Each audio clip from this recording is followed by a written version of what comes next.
naman, samahan niyo akong gawin yung ating cute na cake for today's video na nasa taas.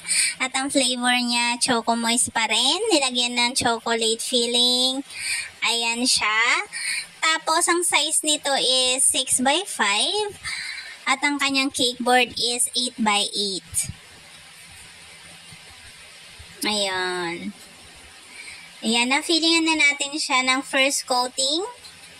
Pakinisin lang ng konti para ilagay na natin ang kanyang second coating or final coating. Ayan siya. Color white kasi nursing eh. Ayan, ang bilis ng panahon. Parang kailan lang eh.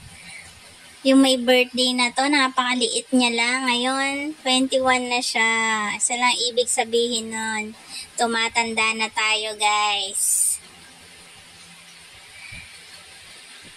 Ayan na, pakinisin lang natin siya ng konti.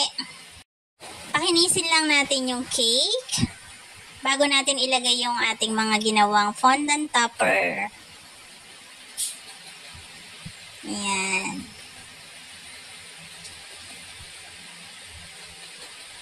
Scrape lang, tapos ayan na, ilagay na natin. Oh, diba ang cute lang? Pwede rin to sa mga medical students, sa mga doctor or medical field. Sa mga gusto magpagawa ng cake, PM lang kayo. Ayan siya. Lagay lang natin yung mga toppers, tapos nilagyan ko lang siya dyan ng color red sa gilid. Tapos yung pangalan niya na request ng kanyang mama na ilagay natin.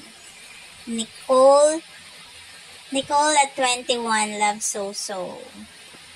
Ayan na ang ating finished look ng cake. Diba? Ang cute niya, guys. Thank you for watching. Don't forget to share our video. Thank you. God bless you all.